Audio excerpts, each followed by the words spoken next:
siendo transmitida a través de las redes sociales del centro.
Hola, estamos a punto de partir. Les recuerdo que al entrar van a estar todos silenciados. La idea es que nos mantengamos así hasta el final de la charla y además que podamos mantener un chat para que puedan generar las preguntas que necesiten al final de las presentaciones para ver una mesa redonda. Así que estamos a breves minutos de iniciar.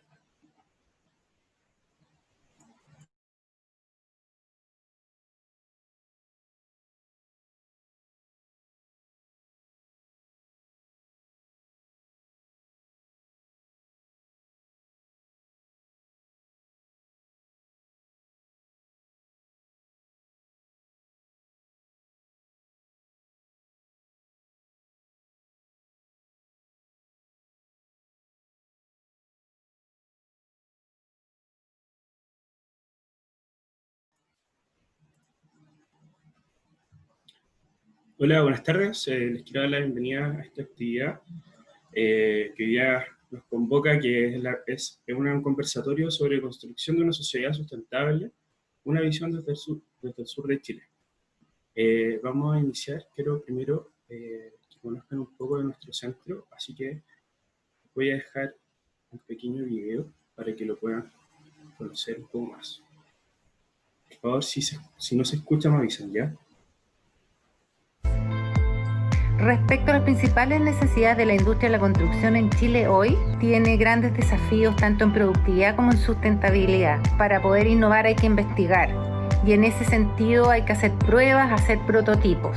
Y es allí donde el Centro Tecnológico tiene todas las herramientas para poder apoyar al sector privado en lograr implementar soluciones efectivas a los temas productivos. Creemos que CIPIX puede ser totalmente central en el desarrollo competitivo de este sector. CIPIX es el Centro Interdisciplinario para la Productividad y Construcción Sustentable. La misión de este centro es mejorar la productividad y la sustentabilidad en la construcción a través de la innovación. Nosotros generamos servicios y herramientas para que otros puedan innovar y nosotros acompañarlos en ese camino. Nosotros en el centro tenemos 5 áreas de trabajo y los servicios que ofrecemos están asociados a estas áreas y también a nuestros laboratorios. Los centros tecnológicos para la construcción son iniciativas identificadas también como necesarias en la hoja de ruta de Construye 2025, que fueron apoyados y financiados por Corfo para cerrar la brecha que había en cuanto a desarrollo tecnológico local en Chile para la construcción. Tenemos que hacer que nuestra industria y nuestra academia trabajen en conjunto en el logro de estas soluciones para el sector de la construcción. Los invito entonces a conocer nuestro centro, a conocer los servicios que ofrecemos y que estamos presentes desde Antofagasta hasta Punta Arenas para que puedan venir principalmente emprendedores, empresas que quieran desarrollar nuevas tecnologías o nuevos sistemas para la construcción, que aquí estamos nosotros para ayudarles en el diseño, en la validación, en la certificación de todos ellos. Bien, con esta pequeña presentación damos inicio a esta actividad en la cual hoy día vamos a tener a 3 grandes expositores que son grandes profesores a mi gusto, que son de la Universidad Austral de Chile. Tenemos a Francisco Burgos, a Eduardo Larrocea y Valerio Andrés, si no me equivoco, ojalá que después me corrija. Así que, profesores, están por ahí para que puedan dar un pequeño saludo a la gente. Sí. No, yo qué. Súper. Ya, falta Eduardo, perfecto. Así que, ya vos, profe, empecemos con esta actividad. Vamos a dejar en primera instancia a Francisco. Él nos va a hacer la primera parte de la presentación y después nos va a venir Eduardo y finalmente con Valerio. Al final de la charla con Valerio vamos a hacer la ronda de preguntas, así que los dejo en su casa, así que nos estamos viendo hasta un poquito más. Ya. Hola, buenas tardes a todos y a todas. Ahí sí. Vamos a comenzar con estas 3 presentaciones que van a dar nuestro aporte a la visión de una sociedad sustentable.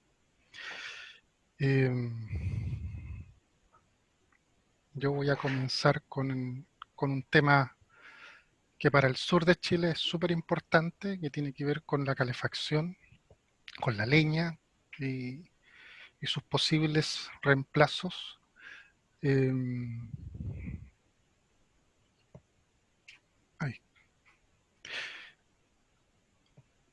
Primero brevemente voy a hablar un poquito de lo que son estos 3 temas que van muy de la mano, que son medio ambiente, sostenibilidad y biomasa, que en el fondo es la leña, para luego ver cómo se mezclan estos conceptos en lo que se llaman los paradigmas y cómo estos paradigmas energéticos se visualizan en Chile, para terminar luego con los problemas locales y globales que tenemos hoy día, para finalmente dar este versus entre la leña y los combustibles fósiles. El medio ambiente es todo lo que nos rodea, ¿ya? Nuestra casa, nuestro patio, nuestro barrio, la ciudad, el campo, el bosque, el mar, todo. Generalmente lo visualizamos en estas 5 esferas ambientales, ¿cierto? Donde está la hidrosfera, la geósfera, la biosfera, la atmósfera y nosotros como sociedad la antropósfera. Todo eso es lo que nosotros podemos entender como el medio ambiente. Están todos interrelacionados, intercambiando energía, intercambiando materia. Desde el punto de vista de la sostenibilidad, nosotros como sociedad necesitamos productos, necesitamos bienes, servicios, que los sacamos del medio ambiente. Entonces tenemos un sector de producción, un sector del medio ambiente y nosotros como sociedad. Cuando tenemos un perfecto equilibrio entre los 3, nosotros estamos ubicados aquí en el centro, donde se equilibra el medio ambiente, el cuidado del medio ambiente y la extracción de recursos naturales, la producción de estos bienes, la transformación de estos recursos naturales y el uso de estos bienes que enriquece a toda la sociedad, no solamente una parte. Y la biomasa, que es esta materia orgánica que tiene un origen biológico y que nosotros podemos aprovecharla para generar nuestros bienes y servicios. Hoy día aprovechamos mucho la biomasa forestal, también aprovechamos la biomasa agrícola en la alimentación, la forestal para extraer materiales y energía, y la urbana, que es hoy día la estamos tratando súper poco porque en el fondo la dejamos ahí acumulándose en vertederos y cosas por el estilo. Es una biomasa todavía muy poco aprovechada en nuestro país. ¿Cómo esto se relaciona en esto que se llaman los paradigmas? O sea, la forma que nosotros entendemos el uso de la energía como sociedad. Aquí vemos cómo ha ido evolucionando la energía, las fuentes de energía durante los últimos casi 200 años. Empezamos usando mucha biomasa como fuente de energía y empieza levemente a subir la energía fósil, carbón, petróleo principalmente, y ya en el siglo XX hay un pic a finales del siglo XX que prácticamente toda la energía que nosotros ocupamos proviene de energía fósil, carbón, petróleo, gas natural. Y hoy día estamos disminuyendo poco a poco estas grandes cantidades de energía fósil debido a estos cambios de paradigma. ¿Ya? ¿Cómo es este paradigma energético en nuestro país? Aquí hay una gráfica que nos muestra cómo se ha ido moviendo el consumo de energía, la producción de energía primaria en la última década, y en negrito están los combustibles fósiles, el petróleo, el gas natural y el carbón, y en verde está aquí la biomasa, y más abajo está la hidroelectricidad. Y mucho más abajo, en azul, casi topando el fondo, están la energía solar, biogás y geotermia. Aquí se ve un poquito mejor cómo se va moviendo, como que están despegando recién las energías renovables no tradicionales. Pero nuestro país ha sido prácticamente pionero o más que nada ha mantenido una tradición del uso de la biomasa que es bastante alto. Si nosotros lo vemos acá en comparación con otras fuentes energéticas en Chile, ¿ya? La biomasa representa prácticamente el 80% de las energías renovables. Se ha mantenido más o menos estable en esa línea. Representa frente a las energías fósiles, está 20 al 40%, y frente al total se mantiene muy cercano al 20%. Eso es como nosotros estamos hoy día en nuestra matriz energética. ¿Cuál es nuestro paradigma? ¿Qué es lo que ocasiona este paradigma? ¿Qué problemas hoy día? Nuestro sur de Chile desde hace varios años está declarado zona saturada en partículas. Aquí vemos algunas gráficas de diferentes meses en Valdivia específicamente. Como vemos que estas partículas en el mes de enero están bastante bajas allá abajo, cerca de 5 o 10 microgramos por metro cúbico, pero a la medida que nosotros vamos usando la biomasa para calefacción, vemos que el mes más crudo del invierno, en julio, vemos cómo estos puntitos empiezan a saltar sobre estas líneas que están marcadas acá en amarillo, en naranjo y en rojo, que marcan los límites de emergencia y preemergencia. ¿ya? Entonces vemos que empiezan a saltar diariamente varias veces sobre los límites que están permitidos por la salud.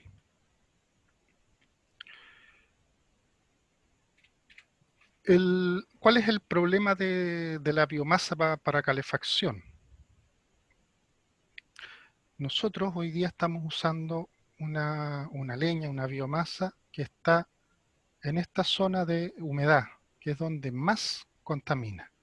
Entonces, nuestro gran problema hoy día con la biomasa es que tenemos que hacerla saltar de esta zona gris a esta zona amarilla, en donde ya la cantidad de partículas que puede emitir es mucho más baja y es más controlable.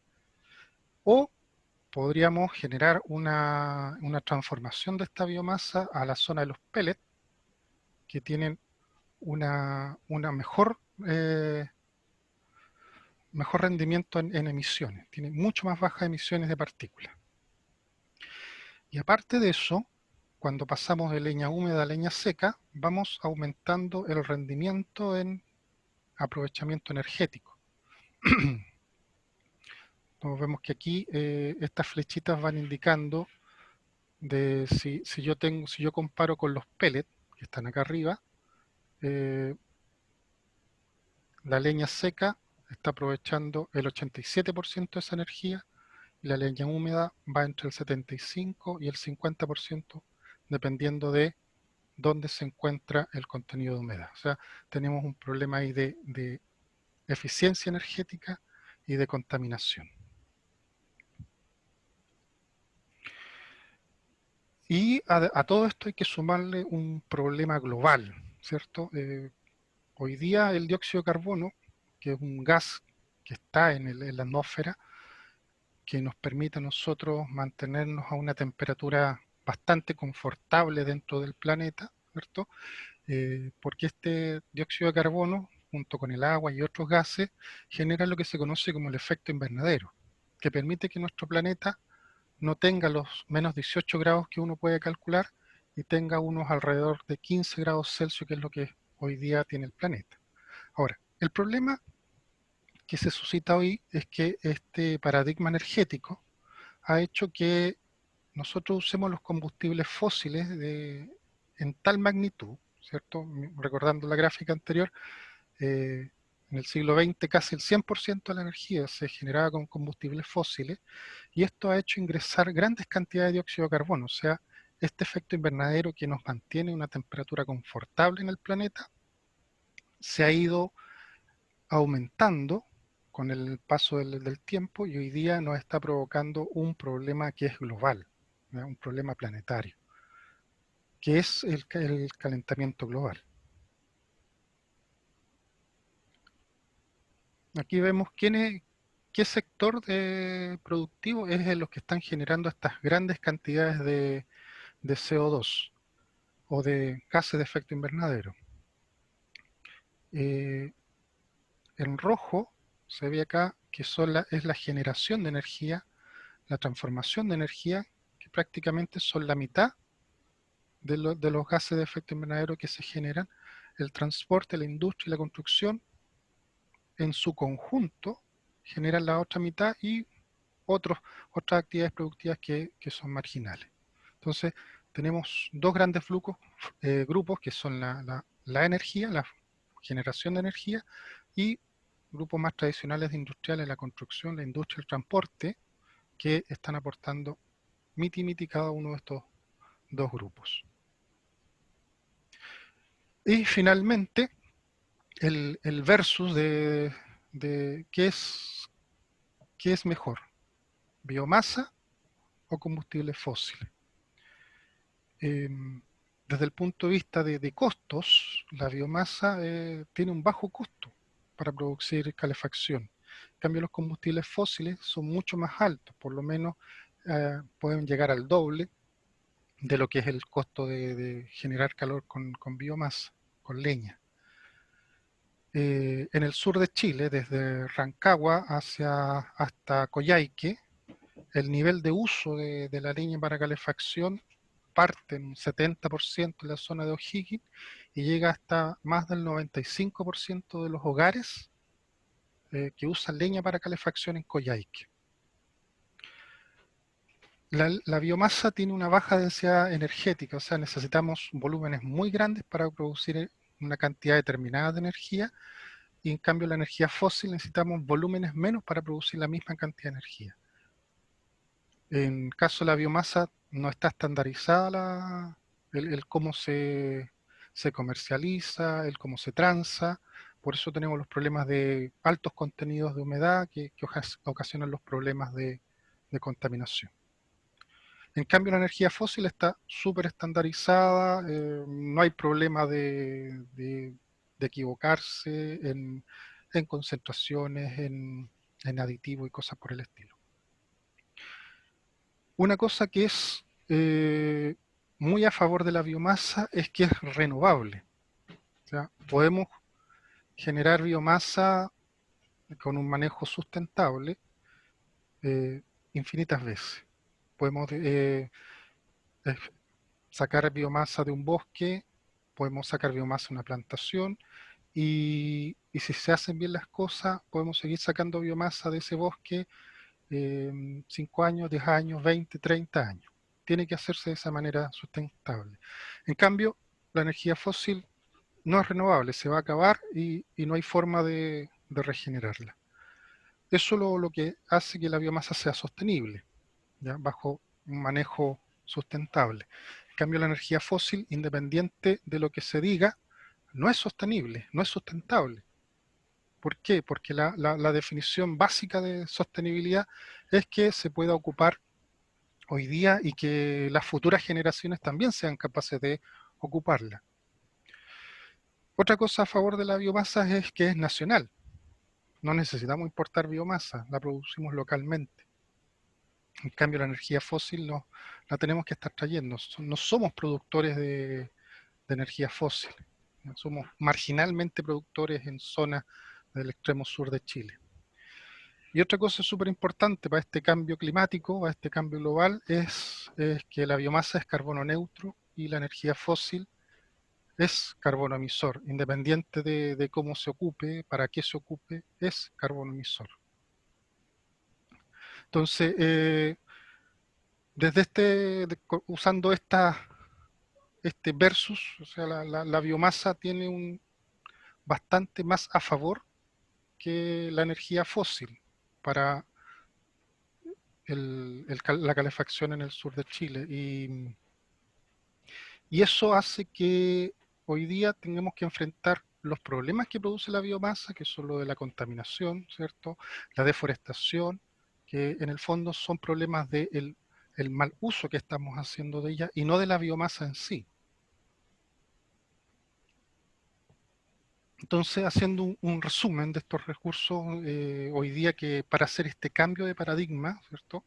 Para que podamos tener un paradigma energético que sea capaz de dar solución a los problemas de cambio global y los problemas locales, esta biomasa tiene que ser versátil, ¿cierto? Tenemos que saber que sea útil en diversos usos, ser de origen local, ¿cierto? Evitamos muchos problemas que tiene las importaciones, ser carbono neutro, o sea, no podemos hoy día olvidarnos del cambio climático, los flujos de carbono son parte de lo que debemos hacer y ser de aquí en adelante, y ser sostenible, o sea, no podemos ser egoístas con recursos naturales que ocupemos hoy día y que no puedan ocupar nuestras futuras generaciones. Eso por ahora. Le damos el pase a Eduardo para que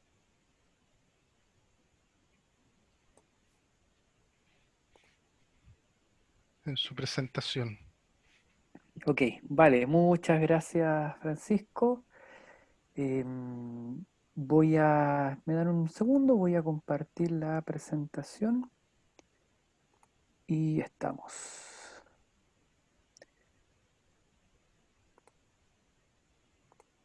Ya, bien. Bueno, mi nombre es, para los que no me conocen, mi nombre es Eduardo Larrucea, soy ingeniero civil formado en la Universidad de Chile. Bueno, y actualmente me encuentro acá, viviendo acá en el sur de Chile, en Valdivia particularmente, trabajando en la Universidad Austral de Chile y hoy día colaborando, ¿no es cierto?, con CIPIX, ya, con este centro interdisciplinario, ¿no es cierto?, para la productividad. Y la idea, bueno, es hoy día poder hablarles sobre temáticas de sustentabilidad, ¿ya? Particularmente el tema que yo les voy a tocar es un tema que para mí, en lo particular, resulta relevante desde el punto de vista de la sustentabilidad y que tiene que ver con la calidad ambiental interior de los recintos. Yo le puse ahí de las viviendas porque nosotros pasamos mucho mayor tiempo en las viviendas que en nuestra oficina o lugares de trabajo, más todavía hoy día con esto de la pandemia, ¿ya?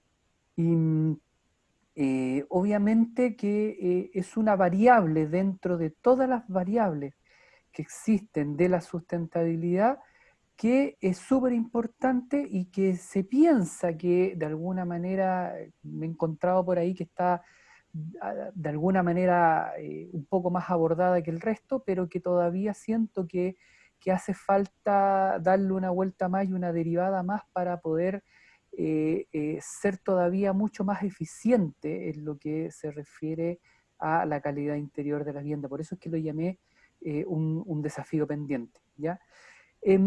Quiero partir, y yo creo que a la mayoría de los oyentes esto les va a sonar más o menos conocido, debiera más o menos manejarse a un nivel, digamos, importante de personas, al menos así debiera.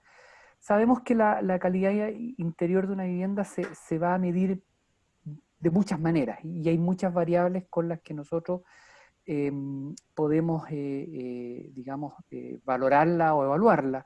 Pero yo me quiero quedar con dos variables, que una es la temperatura y otra es la humedad ambiente, ¿ya? Yo creo que la temperatura no tiene mayor, digamos, no necesito explicarlo de qué sea, todos sabemos de qué es lo que es la temperatura. Y la humedad ambiente, por otro lado, sabemos que en todos los ambientes existe una cierta cantidad de vapor de agua. Puede haber mayor cantidad de vapor de agua o puede haber menor cantidad de vapor de agua dependiendo, ¿no es cierto?, del lugar en el cual yo me encuentre, ¿no es cierto? Entonces, de alguna manera lo reflejo en esta figura, ¿no es cierto?, de estos dos cuadraditos que se ven acá, con un aire seco, ¿no es cierto?, con un aire un poco más húmedo, ¿ya? Existen partículas de vapor de agua en todos nuestros recintos, ¿ya? Ahora, el aire puede soportar hasta una cierta cantidad, ¿no es cierto?, de vapor de agua. Si yo imaginariamente tuviera un metro cúbico de aire y yo le inyecto vapor de agua, y le inyecto, no va a ser eterna esa inyección de vapor de agua, sino que va a llegar un minuto en que ese metro cúbico de aire no va a soportar más ingreso de vapor de agua, y ahí es cuando nosotros decimos que el aire se saturó. Y hablamos de la saturación de aire, o hablamos cuando el aire ya está a un 100% de humedad relativa, ¿ya? Sin embargo, yo puedo desaturar, por decirlo de alguna manera simple, ¿no es cierto?, ese aire si yo le quito obviamente vapor de agua, pero hay otra manera, que es aumentando la temperatura. Cuando yo aumento la temperatura, el aire tiende a expandirse, ¿no es cierto?, y al expandirse, por lo tanto, le da mayor espacio a ese vapor de agua y por lo tanto baja la humedad relativa sin que yo le saque una gota de vapor de agua a ese metro cúbico que yo les hablaba anteriormente. Entonces, de alguna manera, como se muestra acá en la figura, si yo tengo, ¿no es cierto?, un aire saturado a 9 grados Celsius, y yo subo la temperatura a 20 grados Celsius, supongamos que lo pudiera hacer de manera instantánea, instantáneamente esa humedad relativa va a bajar a un 63%, de 100 a 63%. Si la subo 32 grados, esa humedad relativa va a bajar a un 34%, ¿ya? Expandiendo el aire, yo puedo hacer entonces bajar la humedad relativa, o en otras palabras, aumentando la temperatura ambiente. Pero ¿dónde está, digamos, el peligro de esto? Yo le digo peligro porque si uno lo ve aumentando la temperatura, baja la humedad relativa, perfecto, eso es lo que más desearíamos. Pero ¿qué pasa cuando es al revés? El camino lo hago al revés. Si yo estoy a 20 grados Celsius, por ejemplo, y estoy a un 63% de humedad relativa, que entre paréntesis es como el ambiente más habitual que nosotros tenemos en una vivienda, y yo bajo la temperatura a 9 grados, inmediatamente yo saturo el ambiente. Es decir, basta que yo baje entre 10 o 11 grados la temperatura interior de una vivienda para que yo sature el aire sin siquiera haber puesto una sola gota más de vapor de agua al interior de la misma, ¿ya? Entonces, quiero que recuerden eso porque eso es súper importante para lo que yo les voy a mostrar más adelante, ¿ya? Les quiero mostrarnos, yo creo que la mayoría a lo mejor lo debe conocer, la famosa carta psicométrica, que es la que de alguna manera a nosotros nos muestra el comportamiento higrotérmico, es decir, de temperatura, en conjunto con la humedad de un ambiente cualquiera, ¿no es cierto? En términos generales, ¿no es cierto?, la carta psicométrica nos muestra, ¿no es cierto?, por ejemplo, acá en el eje de las X la temperatura, que representarían estas barras verticales que yo destaqué fuertemente con este color más rojo en realidad, y la humedad relativa con este color rosa, que son estas curvas, ¿no es cierto?, que vienen desde arriba, ¿no es cierto?, asintóticamente hacia el eje de las X, ¿ya?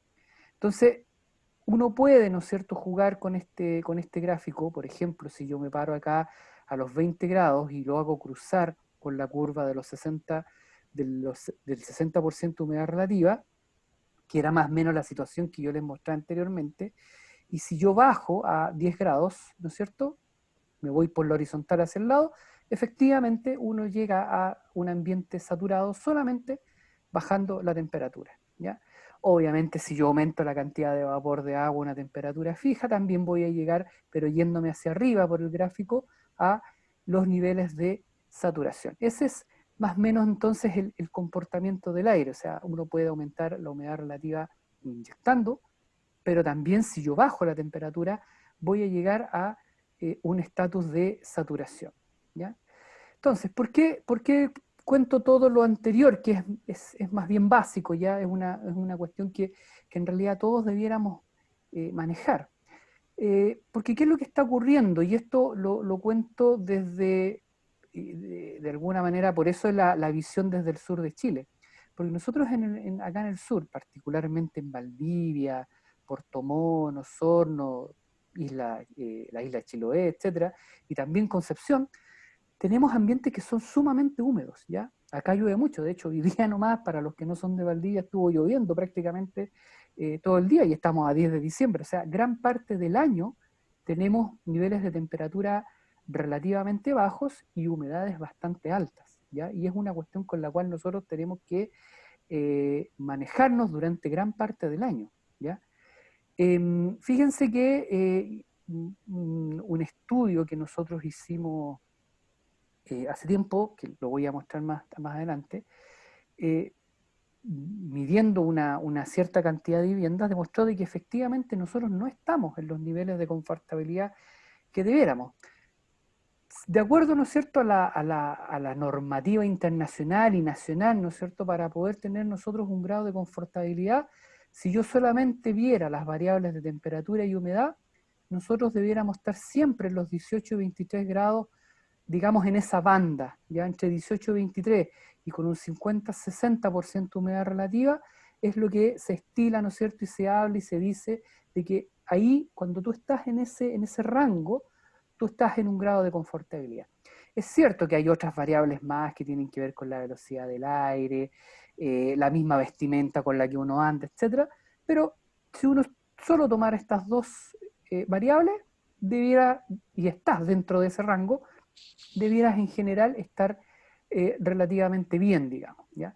Pero ¿cuál es el problema? ¿Ya? Y es el problema que tenemos en general en el sur, que nuestras viviendas, y me refiero a las viviendas que hemos construido hasta el día de hoy, y aquellas que sobre todo tienen que ver con el cumplimiento de la actual reglamentación térmica, y aquí dejo de lado a lo que es los requerimientos que el PDA se están implementando, pero que solamente se implementan en las ciudades que están contaminadas, no es en todas las ciudades. Pero ese tipo de viviendas que está con solo la reglamentación térmica, no logran llegar o se necesita mucho esfuerzo energético para poder llegar a estos niveles de temperatura en condiciones de invierno, ¿ya? Y ni hablar de las condiciones de humedad, pues cuesta muchísimo bajar la humedad en nuestras viviendas acá en el sur de Chile. Entonces, por un lado tengo que estar luchando por subir la temperatura y por otro lado luchando por bajar la humedad para poder estar en estos rangos, ¿ya? Entonces, ¿y a qué se debe eso? Bueno, esencialmente a dos factores, y por eso puse estas dos imágenes acá abajo. Una ha sido el hecho de que en el sur de Chile se ha usado por un tema cultural, la leña, ¿ya? Y que bien, ¿no es cierto?, explicaba anteriormente Francisco, ¿no es cierto?, en cuanto al uso que se le da, ¿no es cierto?, acá en el sur de Chile. Y eso ha jugado un papel súper preponderante, porque la leña, al usar combustión lenta, al usar leña esencialmente, ha permitido que las viviendas que son construidas con reglamentación térmica y antes de la reglamentación térmica puedan tener este nivel de temperatura y hasta incluso un poquito más. ¿Por qué? Porque las combustiones lentas tienen mucha potencia de energía, entregan mucho calor, sobre todo si, como bien explicaba Francisco, se usa leña seca, ¿ya? Eso más encima asociado a que las viviendas no tienen una buena aislación térmica, ¿no es cierto?, construida posterior al 2007 con reglamentación térmica, con mucha pérdida de energía. Claro, como teníamos combustión lenta, ¿no es cierto?, leña, acceso barato, harta, entonces en general no había problema. Pero ¿qué empezó a ocurrir? Bueno, por una parte las costumbres de las personas empezaron a cambiar. Vivimos en una ciudad, ¿no es cierto?, que yo les contaba recién, con mucha humedad, vivimos en un entorno húmedo en general, donde tenemos que combatir, ¿no es cierto?, que esa humedad no esté ingresando al interior de las viviendas, pero por otro lado nosotros mismos hemos cambiado de a poco nuestras costumbres en términos de generar nosotros mismos mucha humedad al interior, a través del mismo proceso de cocina, a través de las duchas, secado de ropa, que antes siempre era común ver, ¿no es cierto?, a nuestras madres, abuelas, la ropa se secaba afuera, ¿ya? Pero hoy día la gente tiende a secarla al interior de las viviendas, ¿ya? Si a eso pensamos en lo que ha ocurrido en el último año, ¿no es cierto?, con la pandemia, y el hecho que hemos tenido que trabajar al interior de nuestras casas, hacer todas nuestras actividades que habitualmente las hacíamos afuera, en oficina, o si teníamos que hacer deporte, lo hacíamos en el gimnasio. Hoy día todo eso lo estamos haciendo al interior de las viviendas. Entonces eso ha generado en el último año que ha habido un aumento importante de humedad generada al interior de las viviendas por cuestiones propias nuestras, no por razones externas, ¿ya? Si a eso más encima se agrega de que ha habido una cierta tendencia a eliminar, ¿no es cierto?, el uso de la leña, que claro, efectivamente tiene un lado positivo, el hecho de tratar de eliminar la contaminación. Estamos súper de acuerdo, pero estamos, como dice el dicho, desvistiendo un santo para vestir otro. Eliminamos por una parte la contaminación, o la tratamos de eliminar, porque en realidad tampoco ha sido muy efectivas las medidas que se han tomado últimamente. Entonces la gente que se ha visto, por una parte, con problemas de restricción de uso de leña, problemas también que tuvimos el último año de abastecimiento de pellets, por esta situación de la pandemia, de mayor consumo, ¿no es cierto?, de pellets, que mucha gente ha empezado a utilizar este tipo de calefacción, que es la que yo le estoy mostrando en la parte baja, la de gas, ¿no es cierto?, la de parafina, que son estufas de combustión interna, es decir, estas combustiones se producen al interior de la vivienda, es decir, esta estufa tiene que tomar el oxígeno del interior, del recinto interior de la vivienda, para poder producir la combustión. Por lo tanto, eso significa que tiene que también eliminar sus gases al interior y sobre todo vapor de agua. Estas estufas generan mucho vapor de agua. No así aquellas que tienen conductos hacia el exterior y que por lo tanto eliminan el vapor de agua hacia el exterior. Entonces, nos hemos visto este año en una situación donde hemos observado que ha habido un gran aumento acá en el sur del uso de este tipo de combustión, pero por lo mismo eso ha generado una gran cantidad de vapor de agua hacia el interior de las viviendas. Lo que les estoy mostrando a continuación, para muchos a lo mejor debe ser conocido, pero para los que no, esto es lo que se conoce como un perfil de temperatura. Esto es un corte, por decirlo así, de alguna manera, de un muro, de un sistema constructivo cualquiera. Yo aquí no le quise poner nombre a las capas de los materiales constructivos, estamos hablando de cualquiera, con 3 capas, con distintos espesores, con distinta conductividad térmica, ¿no es cierto?, pero que en su conjunto nos dan como resultado una transmitancia térmica de 1,32. Ese 1,32, para que ustedes sepan, cumple con la reglamentación térmica acá en Valdivia. En Valdivia se construye con ese sistema constructivo, ningún problema. Usted puede construir una vivienda con ese. Es cierto, hoy día se implementó el PDA y esto ya no es válido, pero si yo salgo un poquito más allá, a un pueblo o una ciudad cercana que no tenga PDA, esto es absolutamente válido, ¿ya? En Puerto Montt esto sería, por ejemplo, absolutamente válido, que no tiene PDA, ¿ya? Por lo tanto, si yo tengo un ambiente interior de 20 grados Celsius y afuera tengo 5 grados Celsius, se me genera este perfil de temperatura que ustedes ven ahí, ¿ya?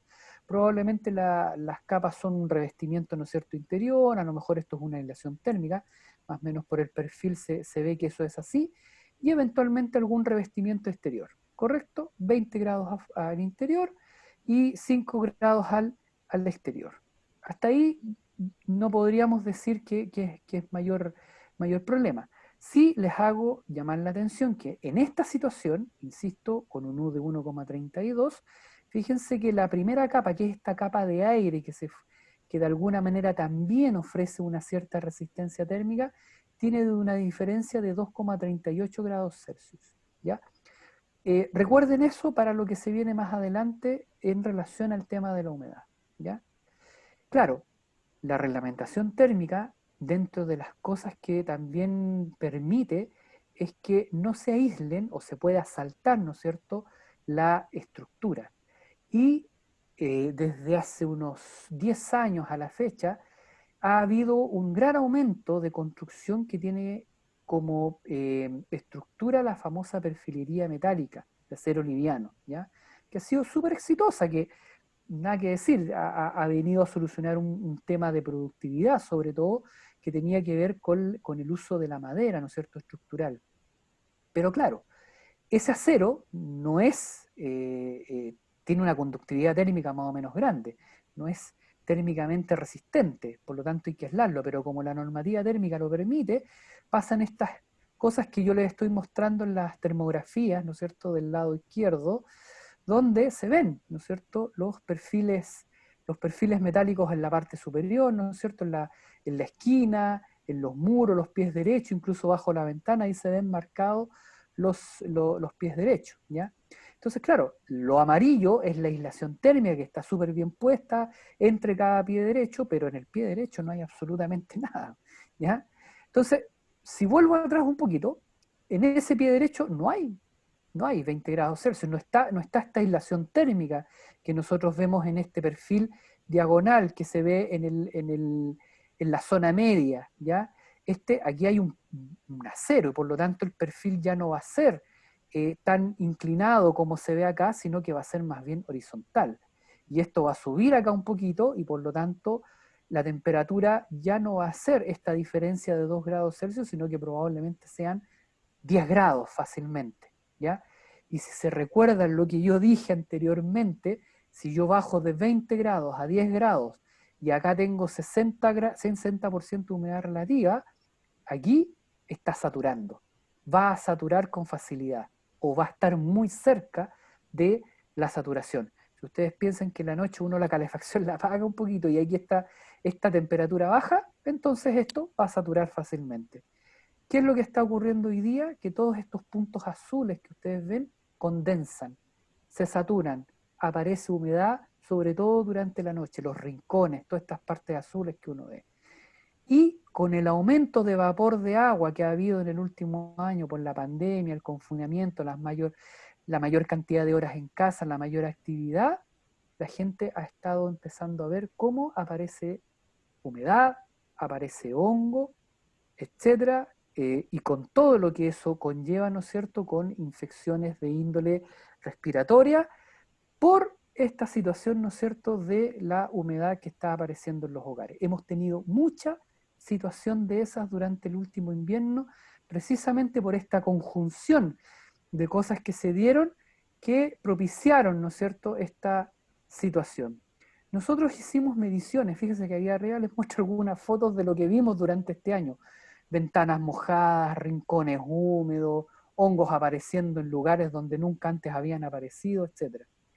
Nosotros hicimos mediciones durante el año, yo aquí solamente les estoy mostrando algunas, pero tuvimos la oportunidad de ir a Puerto Montt, de estar en Puerto Maras, en Vismo Valdivia, medir, y nos encontramos con una situación que a nosotros nos dejó súper perplejos.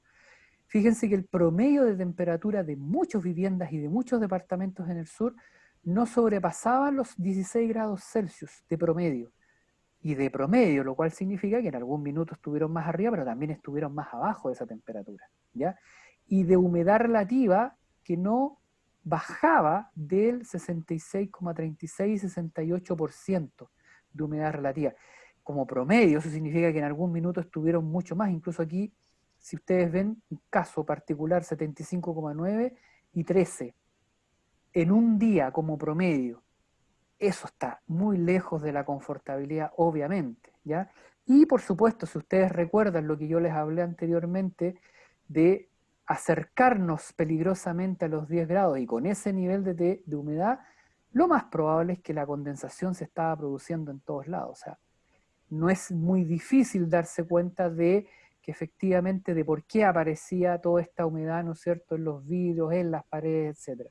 Y eso asociado al gran uso que también nos dimos cuenta después de hacer estas mediciones, hicimos algunas encuestas y hubo un gran uso de este tipo de calefacciones que yo les explicaba, son más bien calefacciones que emiten mucho vapor de agua. Entonces, claro, pues volviendo a nuestro gráfico que veíamos anteriormente, si yo me acerco al 80% y estoy cerca, ¿no es cierto?, de los 10 grados, la verdad es que me falta súper poquito, bajar unos cuantos grados para saturar, ¿no es cierto?, en una pared, en un rincón, en cualquier parte de mi vivienda.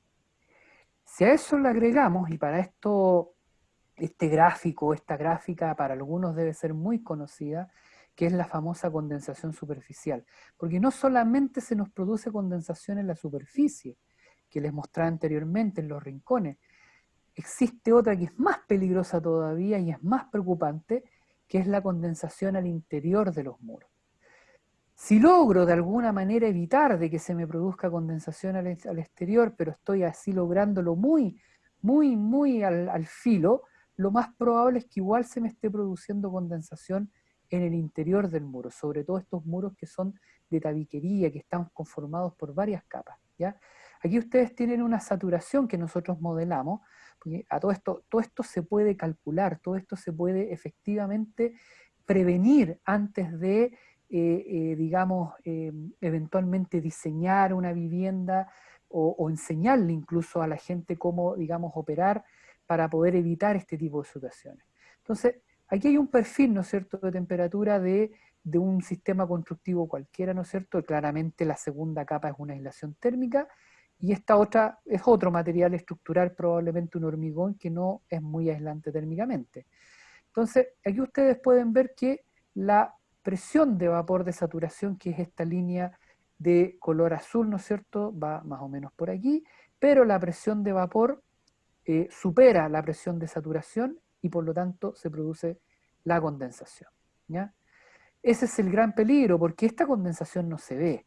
Esta condensación pueden pasar años sin que uno se dé cuenta, pero después de un tiempo de tanto repetirse una y otra vez, año tras año, más encima en zonas como las nuestras, donde tenemos inviernos largos, no tenemos inviernos de 2-3 meses, tenemos inviernos de casi 9-10 meses, esto va en algún minuto a producir un problema, va a mojar la aislación va a perder su propiedad de aparición de hongo, que finalmente va a repercutir hacia el interior de la vivienda con todo lo que ustedes ya, ¿no es cierto?, conocen. ¿Se puede corregir? Bueno, claro, pues de hecho la misma normativa térmica nos pide, ¿no es cierto?, que pongamos una barrera de vapor, ¿no es cierto? Y con eso se soluciona el problema. Pero estamos solucionando solo una parte del problema porque todavía está el riesgo de que esto se condense en algún minuto. Sobre todo si pensamos de que no estamos llegando a niveles de confort a 20 grados y como les mostré anteriormente, esta temperatura es más baja. Si yo bajo esto, lo más probable es que, o sea, no lo más probable, baja la presión de saturación y corre el riesgo nuevamente de cruzarla con nuestra línea de presión de vapor. Entonces, para ir, digamos, resumiendo y cerrando este tema, ¿cuáles son los desafíos entonces que nos está quedando pendiente? Todo lo que ocurrió durante este año de alguna manera dejó al desnudo, ¿no es cierto?, lo que nosotros estamos haciendo en términos de construcción. No los estamos haciendo correctamente, no estamos todavía logrando que nuestras viviendas sean confortables hidrotérmicamente. Y eso es un aspecto de la sustentabilidad que debiera ser, ¿no es cierto?, el primero a considerar para lograr una sustentabilidad a un nivel global. ¿Cuáles son las estrategias? Bueno, yo creo que la mayoría ya lo sabe, obviamente tener una estrategia de aislamiento térmico, ¿no es cierto?, adecuada, ¿no es cierto? Pero también yo agregaría, ¿no es cierto?, el uso de calefacción que no sea emisor de vapor de agua, lo que se conoce coloquialmente como la calefacción seca, de calor seco, y que precisamente están por el lado de la biomasa, lo que hablaba anteriormente Francisco. No quiero con esto descartar de que el gas o la parafina tampoco no sean adecuados. Son adecuados, pero no de la manera en cómo lo estamos usando. Existe calefacción a gas o a parafina que puede ser hecha de manera que entregue un calor seco, cuando su conducto, ¿no es cierto?, de evacuación de gases esté hacia el exterior, o se haga un sistema de calefacción distrital.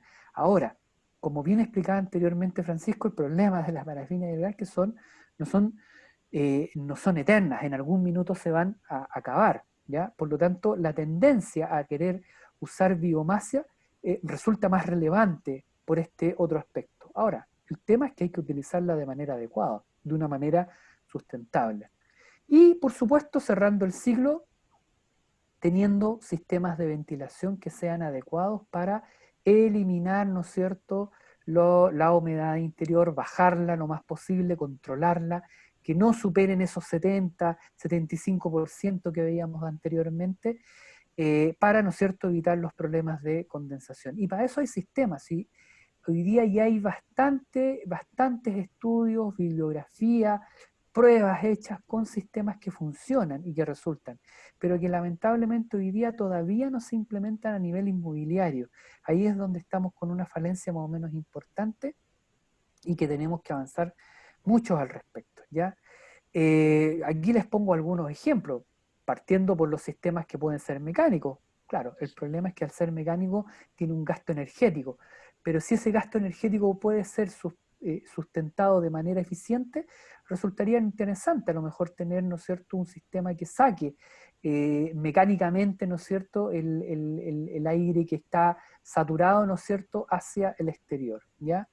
Pero también existen sistemas que hacen la misma pega, pero que no necesariamente gasten energía. Por ejemplo, los famosos recuperadores de calor, que son sistemas que, a diferencia de estos otros, ¿no es cierto?, el primero que les nombré, que aparte de gastar energía, sacan vapor de agua, pero lo sacan además con el calor que está hacia el interior, por lo tanto pierden energía.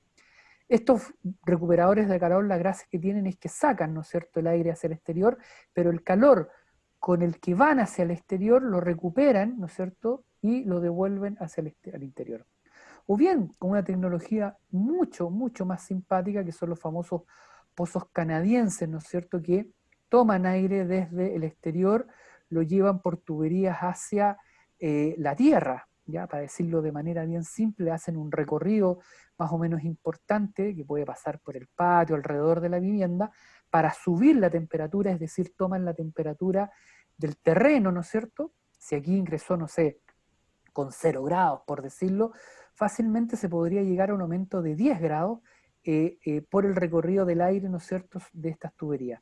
Y después, con una bomba de calor, podría ser, ¿no es cierto?, eléctrica, ya tomando el aire a 10 grados, lo puede subir a 15, 16, 18 y lo ingresa hacia el interior de la vivienda. Ya no tiene que tomarlo de 0 y llevarlo a 18, sino que lo toma de 10 y lo lleva a una temperatura más estable, ¿no es cierto?, hacia el interior de la vivienda. Por lo tanto, existen métodos, existen tecnologías para poder solucionar, pero tenemos que, de alguna manera, tratar de que esto se masifique de una manera más adecuada y se empiece a utilizar para, ¿no es cierto?, tener confortabilidad hidrotérmica en nuestras viviendas. Bien, pues muchas gracias, eso sería, y espero que les haya gustado. Y con esto doy por finalizada mi charla y les doy el pase ahora a Valerio, ¿no es cierto?, que les va a hablar sobre otro aspecto distinto, ¿no es cierto?, a la biomasa, a la calidad hidrotérmica al interior de las viviendas, sino que les va a hablar ahora sobre aspectos que tienen que ver con el agua. Así que los dejo con Valerio, ¿no es cierto? Adelante, Valerio. Muchas gracias, Eduardo. Bueno, lo primero de todo, agradecer la oportunidad de estar aquí, tanto a CIPIX como al resto de organizadores, y también agradecer la asistencia de que han venido a traerse esta charla. ¿Vale? Voy a compartir pantalla. Vale.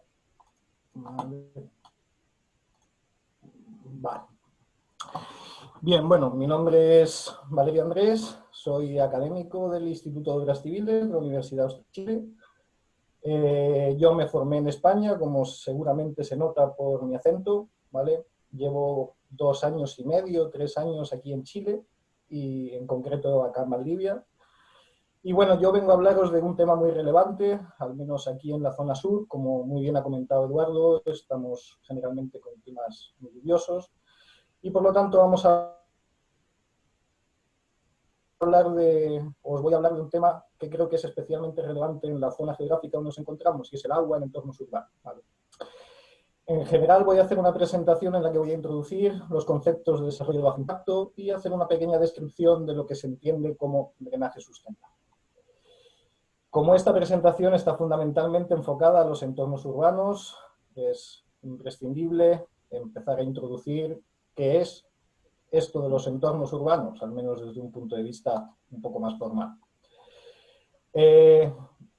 Los entornos urbanos, el entramado urbano en general, está fundamentalmente compuesto por ciudades de mayor o menor amplitud, de mayor o menor población. Pues como núcleos que concentran la población, también son núcleos que concentran las actividades que los seres humanos desarrollamos, y eso lleva a que sean una fuente de consumo constante de recursos naturales y que necesiten un suministro también continuo de una serie de servicios que permitan que estas ciudades se conviertan o sean el lugar en el cual pues, el ser humano desarrolla su vida y desarrolla sus principales actividades. Esta concentración, tanto de servicios como de población, hace que las ciudades a día de hoy se hayan convertido en los principales focos de crecimiento económico por un lado y de crecimiento demográfico por otro.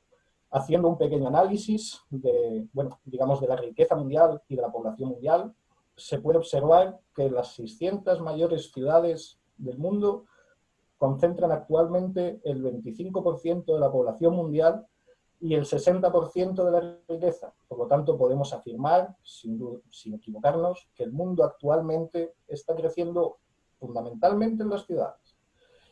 Si nosotros analizamos las perspectivas globales de población, nosotros llegamos a la conclusión de que, primero, que ha habido una evolución brutal de la población, un crecimiento brutal de la demografía en las ciudades, de manera que, mientras en el año 1800 alrededor del 1% de la población mundial vivía en ciudades, actualmente hemos alcanzado alrededor del 50% y en el 2050 se espera que se superará el 70%.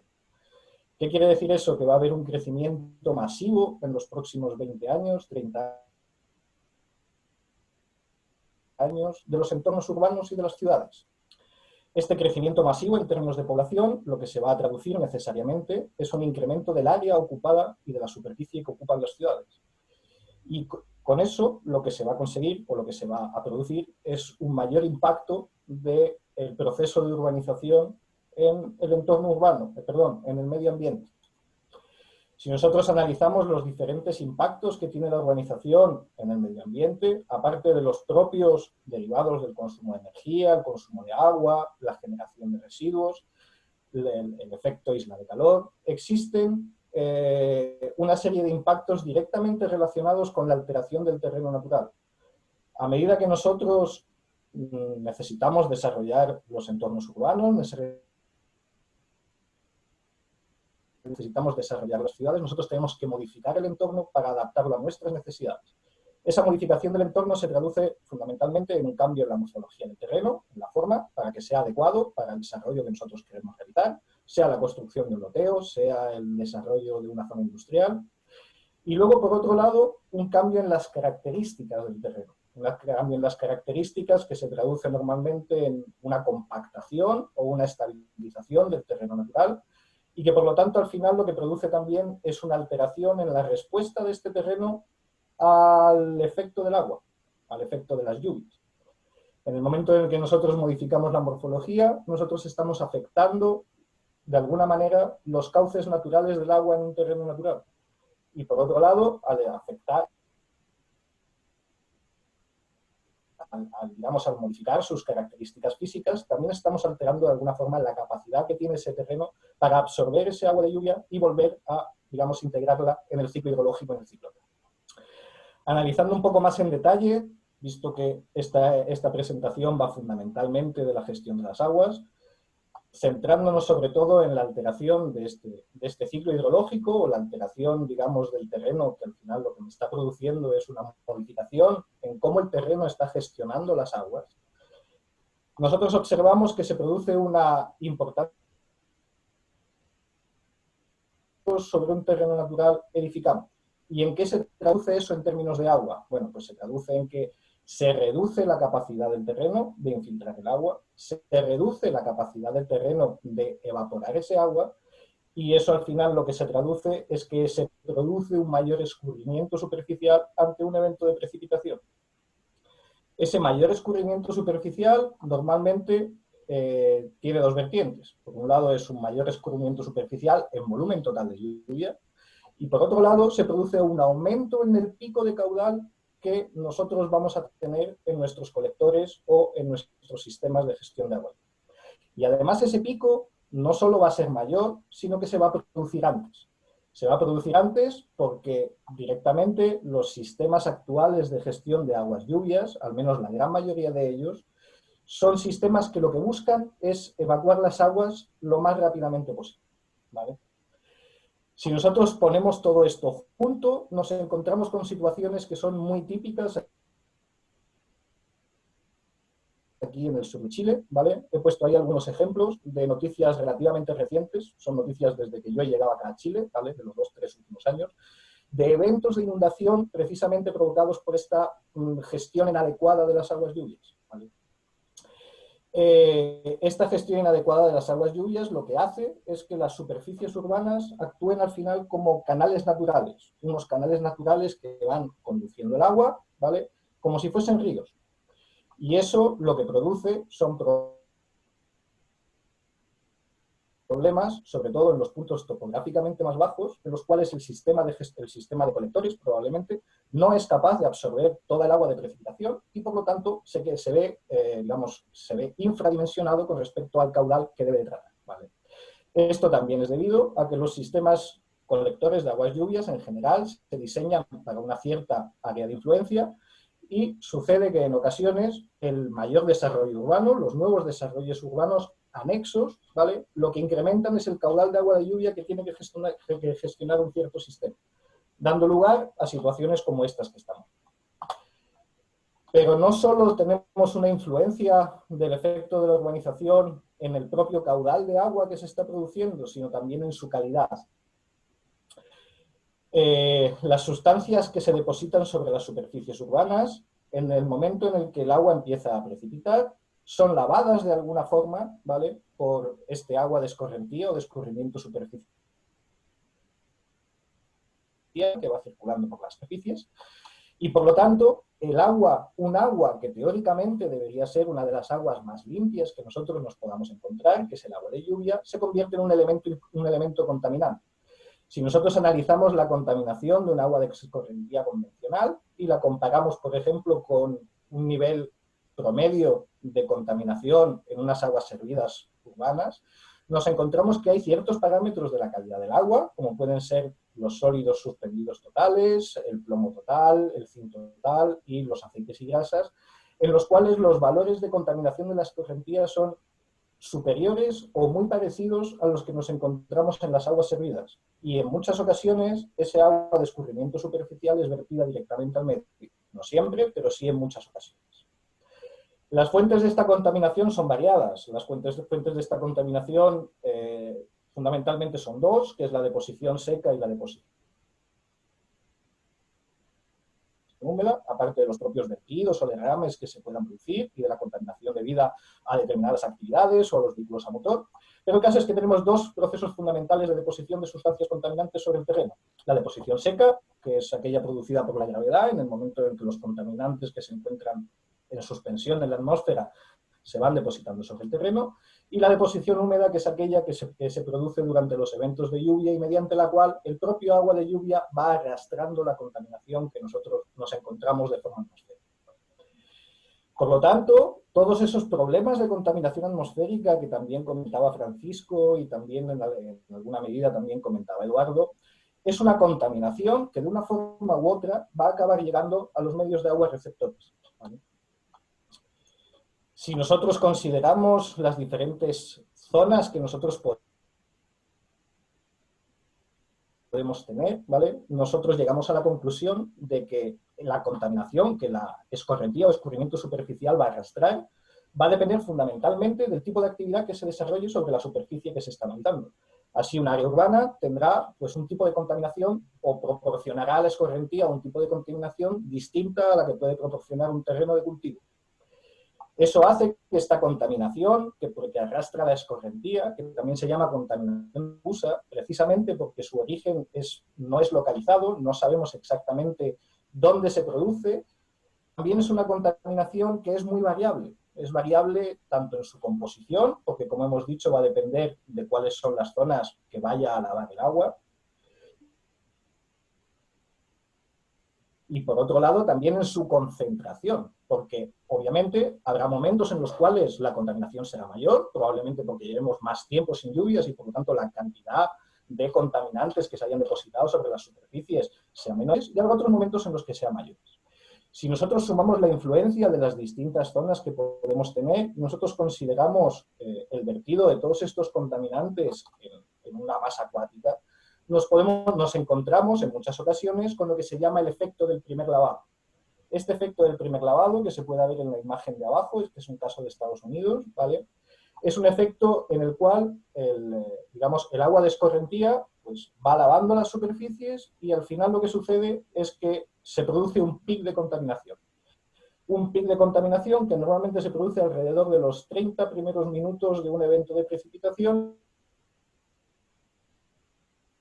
y en el cual se arrastra la mayor parte de los contaminantes porque lo que se arrastran primeramente son las partículas más finas de esos contaminantes. Esas partículas más finas se ha demostrado y se ha estudiado que tienen una mayor capacidad de contaminación precisamente porque están asociadas a elementos contaminantes. Son distintas partículas que pueden venir de la combustión lenta, que pueden venir de la quema de bosques, de actividades industriales. Son partículas muy finitas que se han ido depositando y el caso es que se lavan inicialmente generando estos eventos de contaminación que también son algo a tener en cuenta desde el punto de vista de la sustentabilidad de la gestión del agua de lluvia en los entornos. Para hacer frente a estos problemas es donde surge el llamado desarrollo de bajo impacto. Este desarrollo de bajo impacto, que supone un nuevo concepto de desarrollo urbano, de forma coloquial se puede entender como todo aquel desarrollo que no empeora las condiciones medioambientales respecto a la situación previa a dicho desarrollo. Si bien esta filosofía o este concepto se puede aplicar a muchísimas áreas, ¿vale? Una de las principales, o el foco principal de este tipo de actuaciones es la gestión sustentable del agua. Y es lo que ha dado lugar a lo que se llama el Low Impact Development, que se acuñó así en Estados Unidos, o el Water Sensitive Urban Design, o diseño urbano sensible al agua, que es la forma en la que se denomina en Australia, por ejemplo, o en Reino Unido. Estos dos movimientos o corrientes que promueven un nuevo tipo de desarrollo urbano que integre el agua como elemento vertebrador y alrededor del cual se plantea el desarrollo de nuevas zonas urbanas, debe por tanto entenderse como un conjunto de actuaciones que al final lo que buscan es lograr una gestión sustentable del agua de lluvia en las ciudades. ¿Y en qué se basan estos dos conceptos? Fundamentalmente en el desarrollo de políticas adecuadas, ¿vale? Políticas que promuevan precisamente este desarrollo. En la formación por un lado de la ciudadanía para concienciarla efectivamente de los problemas ambientales que puede tener una gestión inadecuada.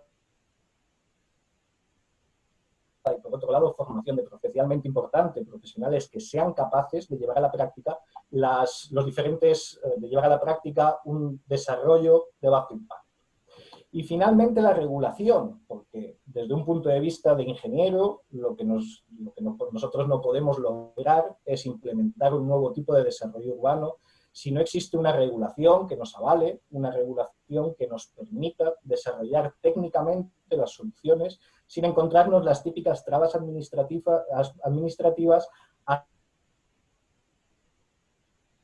asociadas precisamente al hecho de aplicar alguna tecnología, alguna técnica o algún concepto innovador. Aquí en Chile, gracias a Dios, hay por lo menos un par de manuales que yo he sido capaz de localizar en el cual se habla precisamente de este tipo de desarrollo urbano, ¿vale? Sensible al agua, que son el Manual de Elementos Urbanos Sustentables y el Manual de Técnicas Alternativas para el Control de Aguas Lluvias en Sectores Urbanos, ambos dos documentos del NIMBU, y donde se introducen no solo los conceptos de drenaje sustentable, estos conceptos de los que estamos hablando, sino también las diferentes tecnologías que se pueden aplicar para lograr soluciones que no solo permiten gestionar adecuadamente el agua de lluvia, sino que además son soluciones en muchas ocasiones que aportan un valor añadido a la propia zona urbana, en términos de biodiversidad, en términos estéticos, en términos al final de calidad de vida. Si nosotros analizamos el drenaje sustentable y empezamos a estudiar qué es o en qué consiste, ¿vale? Este drenaje urbano lo que busca es usar la hidrología como un marco integrador, ¿vale? A través del cual sea posible realizar un desarrollo urbano sustentable. ¿De eso? Bueno, pues por un lado, adaptando la topografía en la medida de lo posible. Por otro lado, lo que busca es pensar a pequeña escala. En vez de intentar aplicar soluciones grandes, intentar aplicar soluciones que sean aplicables a escala de casa, a escala de condominio, a escala de barrio, ya que serán unas soluciones que serán mucho más fáciles de implementar y cuyo fallo, en el caso de que se produzca, será un fallo que será mucho más fácil de subsanar. ¿Qué más buscan? Buscan controlar en origen la escorrentía que se produce el escurrimiento superficial, es decir, implementar medidas que permitan recoger ese escurrimiento antes de que se produzca o en el propio sitio donde se produce. ¿Y cómo van a hacer eso? A través de la implementación de una serie de soluciones simples, en la medida de lo posible, soluciones no estructurales, ¿vale? Con eso, ¿qué es lo que se va a conseguir? Lo que se busca es conseguir crear entornos multifuncionales. ¿Qué quiere decir esto de entornos multifuncionales? Si en el momento que nosotros queramos hacer un nuevo desarrollo urbano y tenemos que hacer una zona peatonal, ¿por qué no hacer una zona peatonal permeable? Vamos a instalar una zona de pasto. Escucha, pues ¿por qué no instalamos en vez de un jardín habitual o un pasto normal, hacemos un sistema que sea un jardín de lluvia y que además del propio impacto estético me esté generando un valor añadido en términos de gestión del agua? Si tenemos que hacer una cubierta, ¿por qué no hacer una cubierta verde? Y si no podemos hacerla, ¿por qué no intentar desconectar en la medida de lo posible las aguas de esa cubierta del sistema de saneamiento de aguas lluvias? Todas estas son las cuestiones a las que intenta dar respuesta este desarrollo de bajo impacto y este drenaje sustentable. ¿Y cómo se lleva a la práctica? Se lleva a la práctica a través de una serie de técnicas, algunas de las cuales podéis ver ahora mismo en la imagen que tenemos en pantalla, algunas las he comentado yo. pero que fundamentalmente son un conjunto de técnicas que se categorizan en 4 grandes categorías, ¿vale? Son los sistemas de control en origen, que lo que permiten es gestionar el agua de lluvia antes de que se produzca la escorrentía; los sistemas de transporte, que lo que me permiten, al igual que una cuneta o un sistema de aguas lluvia, un colector convencional, es transportar el agua lluvia desde donde se produce hasta el lugar en el cual yo la puedo o verter al medio natural, o hacerla infiltrar al terreno natural, o de alguna forma darle algún tipo de salida. Sistemas de retención e infiltración, que lo que buscan es reducir de alguna forma el pico de escorrentía, el pico de caudal del que hablábamos antes, y retardarlo de alguna forma, de manera que no se produzca todo, digamos, todo el flujo de agua en el mismo instante, sino que, digamos, haya un drenaje diferido. Y sistemas de tratamiento, que lo que buscan es precisamente tratar ese problema de la calidad del agua que comentábamos antes, puede llegar a ser muy importante. Respecto a la efectividad de estos sistemas, bueno, aquí pongo un ejemplo, ¿vale? Es de un artículo de 2017, ¿vale? De la ciudad, de un cierto barrio residencial, en este caso un barrio residencial de baja densidad, de unas 2 hectáreas de extensión. Por lo tanto, es una zona fundamentalmente constituida por viviendas, por casas pequeñas, ¿vale? Con jardín, la mayor parte de ellas, y en la cual se hizo una evaluación de la reducción del caudal que nosotros nos podíamos encontrar, ¿vale? En función del tipo de tecnología o de técnica de drenaje sustentable que nosotros aplicamos. Se ve que la reducción pues, puede oscilar entre el 10-20% y prácticamente el 80% de la cantidad de agua. El porcentaje exacto de reducción obviamente dependerá del tipo de desarrollo donde se quieren instaurar estas técnicas, porque una zona que tenga más pavimentos, pues una instalación de un pavimento permeable probablemente pues dé un mayor resultado. Si es una zona en la que existen pues muchas viviendas que están conectadas al sistema aguas lluvias, pues probablemente un sistema de cubierta verde o un sistema de barril de lluvias fuesen probablemente los más efectivos. Si bien estos sistemas funcionan muy bien de manera individual, también pueden funcionar en lo que se llaman trenes de tratamiento, es decir, unos sistemas con otros. En ese caso, lo que se logran son, por supuesto, reducciones de caudal mucho más importantes que únicamente trabajando con un sistema convencional. Y bueno, digamos, lograremos, aparte de esa reducción de caudal, lograremos sobre todo una mayor reducción de la contaminación oxidada deseada. ¿Y cómo podemos esperar nosotros que se reduzca esa contaminación del agua? Bueno, todos los estudios, puesto que estas técnicas han sido aplicadas prácticamente desde los años 90 en Estados Unidos y en Reino Unido.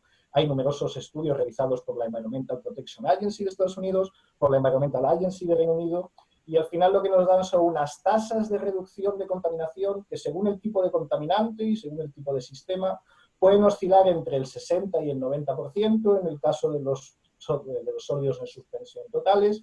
Y si nosotros analizamos distintos contaminantes, los principales contaminantes asociados a estos escurrimientos urbanos, pues observamos que la capacidad de depuración de estos sistemas es francamente amplia. ¿Y cómo consiguen esta depuración? Fundamentalmente a través de procesos de biodegradación, procesos de absorción, procesos de sedimentación y procesos. Y para terminar esta presentación, en la cual yo creo que ya he hecho una panorámica general de lo que quería explicar, voy a comentar un caso práctico, un caso de aplicación en el que yo tuve la suerte de participar cuando estuve haciendo mi doctorado en España, ¿vale? Por desgracia solo participé o colaboré en el cálculo hidráulico, pero aún así nos sirve para ilustrar un poco qué es lo que se puede conseguir con estas técnicas. En este caso fue una implementación en la ciudad de Barcelona, en el norte de España, ¿vale? En el cual pues había una zona degradada, periférica a la ciudad, en la cual pues se buscaba, lo que se buscó fue desarrollar un nuevo parque urbano, ¿vale? Un nuevo parque urbano en una zona que inicialmente, pues como digo, estaba degradada, estaba constituida parcialmente por bosque nativo, por bosque natural, ¿vale? Pero había también una serie de construcciones que estaban en mal estado porque eran de otra época y habían quedado abandonadas. Lo primero que se hizo fue una microzonificación de la cuenca, ¿vale? Una microzonificación de la zona en las distintas subcuencas que se podían llegar a determinar en función de la topografía, ¿vale? Y en función de esa microzonificación se empezó a hacer el diseño del interior del parque. En este parque urbano existía una serie de zonas impermeables, pero bueno, también existían en la forma final unas zonas boscosas, unas zonas de pasto que se instalaron expresamente para poder ser utilizadas por la población, y para la gestión del agua, ¿vale? Si nosotros discriminamos entre superficie permeable y superficie impermeable, nosotros encontramos que el nuevo desarrollo urbano del parque estaba constituido por alrededor del 50% de superficie permeable, pero había un 50% de superficie impermeable, asociada a la pavimentación, a los viales de circulación, asociada a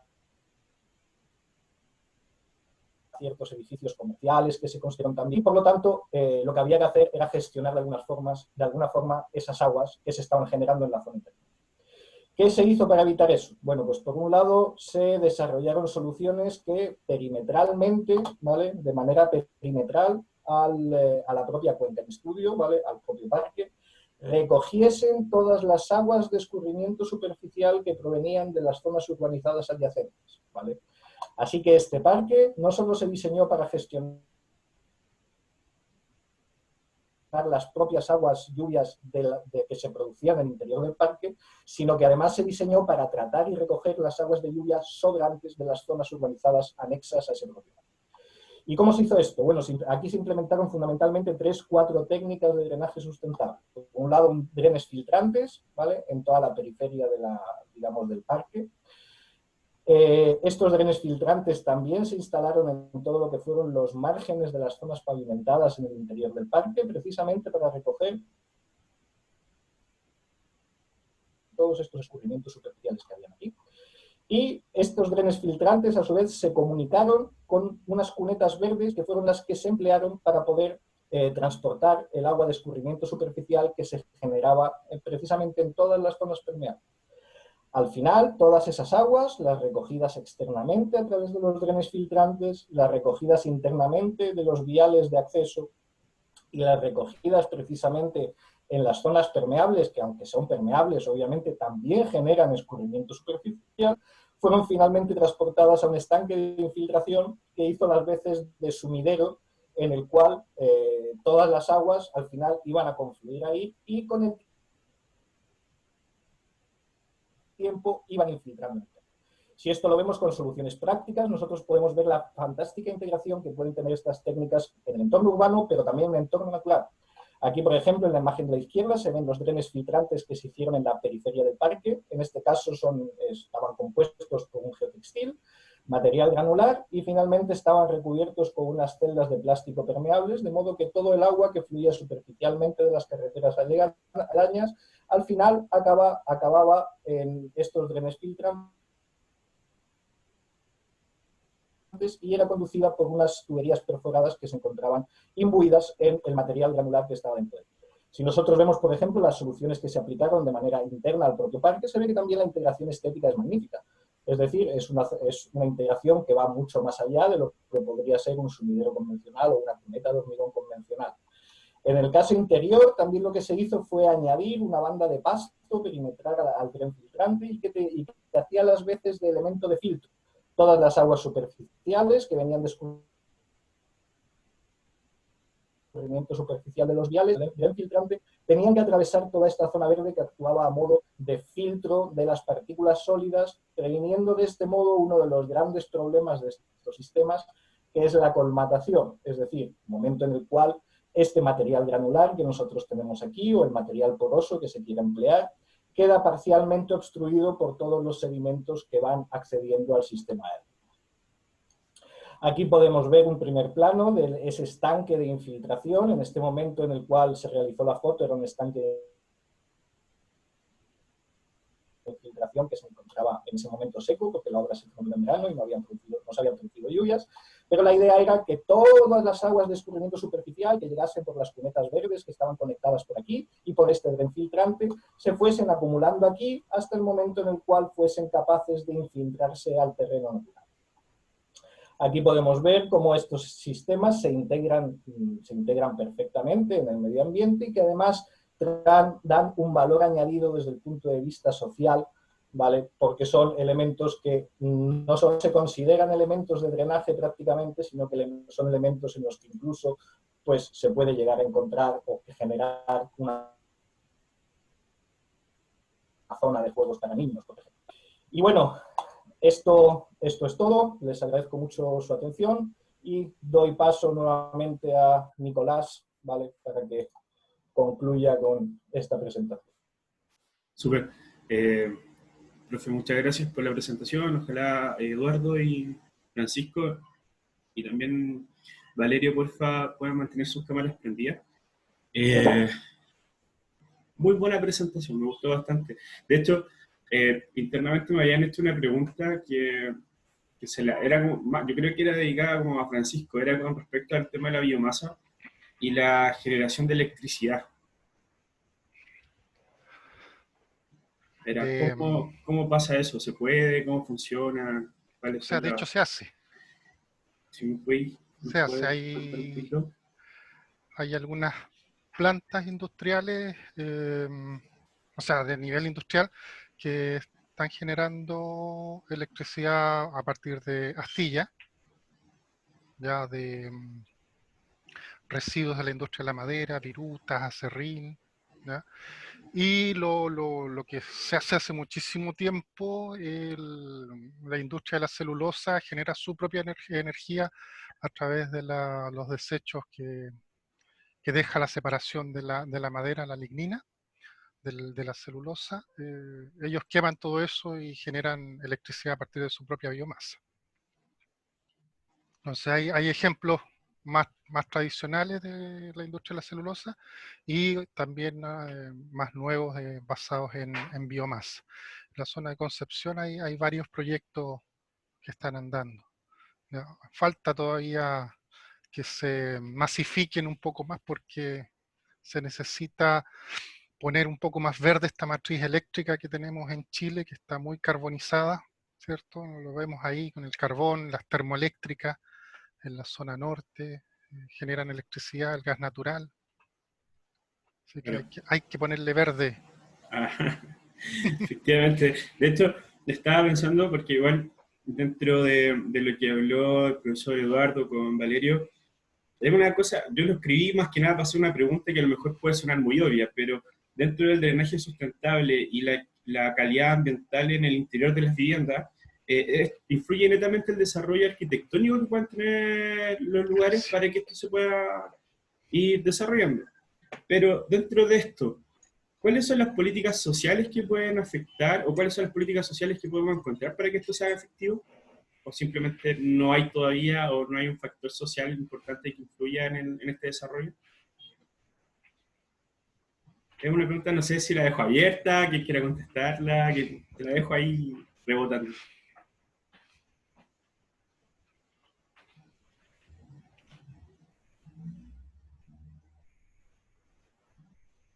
Valerio, no sé si quieres partir tú. La verdad es que se me ha quedado bloqueada la pantalla, no he entendido nada de lo que ha dicho Nicolás, perdona. Me mantenía en un silencio. Repita la pregunta. Lo que dije fue como sobre el drenaje sustentable y la calidad ambiental en el interior de las viviendas. Es cierto que influye un poco el desarrollo arquitectónico local que tienen estas viviendas, estas casas, estos sectores. Pero dentro de esto, ¿cuáles son las políticas que existen social al respecto? O sea, como en este desarrollo. ¿Existen políticas sociales que busquen un poco el tema de la calidad para evitar el tema de la fuga de calor, por ejemplo, el ingreso de mucho frío en las casas y así bajar un poco el nivel económico y al mismo tiempo sobre drenaje sustentable? Porque de esto internamente mandaron como un tema de MISBU que era sobre un material que hicieron hace un tiempo atrás, pero no sé si hay más políticas con respecto a eso. Yo voy a hablar por lo que yo conozco, por desgracia no llevo tampoco demasiado tiempo acá en Chile. Puedo hablar de mi experiencia en España, ¿vale? Que es más amplia.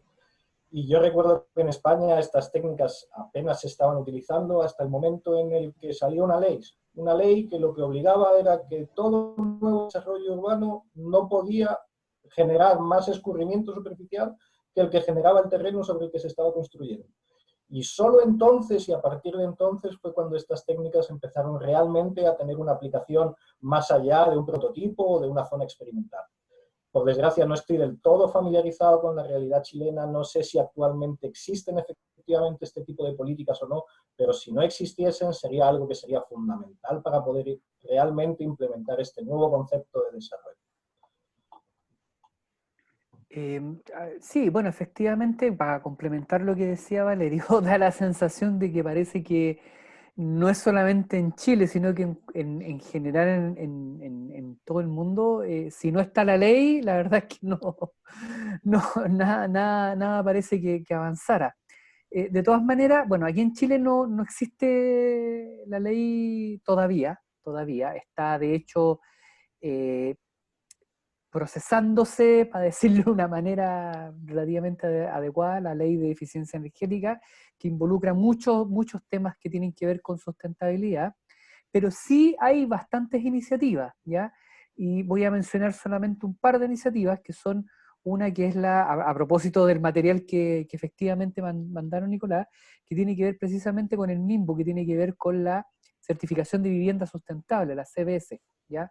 Que es una iniciativa relativamente nueva, operando ya lleva poco menos de un año, una cosa así, no sé bien el tiempo exacto, pero más o menos eso, pero fue un trabajo que se realizó durante muchos años, mucho tiempo atrás, con mesas de trabajo, que lideró, entiendo, el MIMBU, el Instituto de la Construcción también estuvo trabajando en ello, y que se materializó precisamente en que actualmente tenemos como iniciativa no obligatoria que se puedan certificar proyectos, si bien se llama certificación de vivienda sustentable, pero se puedan certificar proyectos completos, ya sea edificios o vivienda, sustentablemente hablando, ¿ya?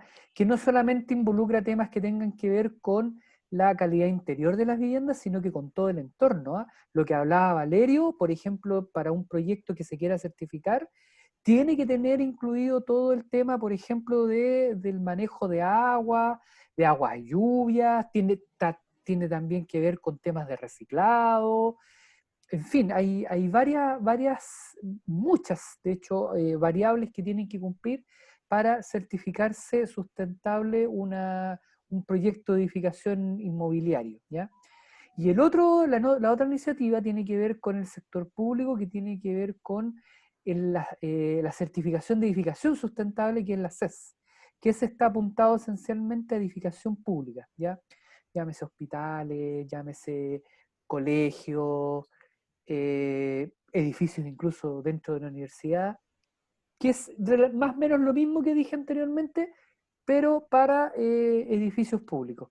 Son iniciativas que no son obligatorias, pero que de alguna manera están ayudando a que la cosa vaya cambiando, se vaya de alguna manera también motivando para que se haga, pero también es cierto, y hay que ser justos con el análisis, como decía Valeria, en realidad si la ley no está, la verdad es que no cuesta que las cosas vayan avanzando más rápidamente de lo que uno quisiera.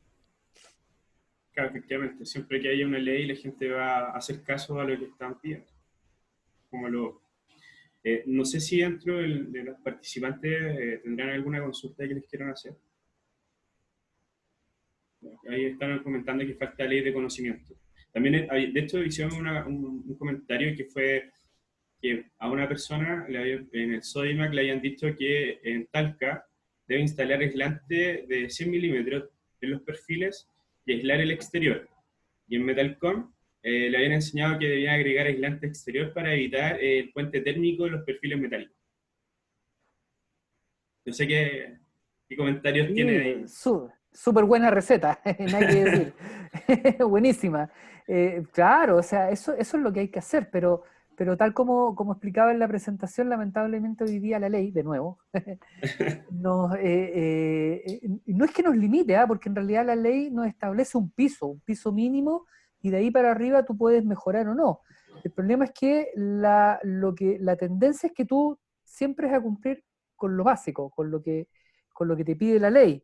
Y la ley, lamentablemente hoy día, la reglamentación térmica permite hacer lo que yo les mostraba, ¿no es cierto?, en las imágenes, que de no aislar, como decía, ¿no es cierto?, la persona por fuera el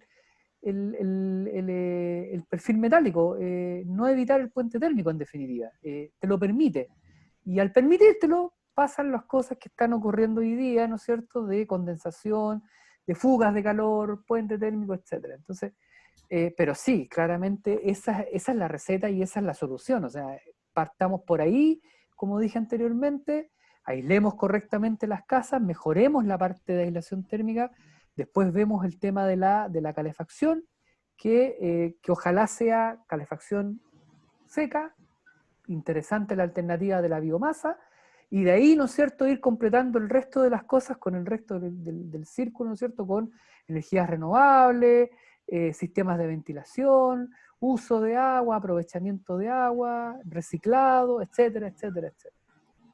Claro, es que de hecho cuando tú estabas presentando, hiciste en la presentación, en la parte como pusiste el pellet con la estufa pellet, igual influye un poco el precio del producto, porque al final cambiaste una estufa Bosca, por ejemplo, que consume leña normal, a cambiar una Bosca que consume pellet, la Bosca ya me va a salir más cara.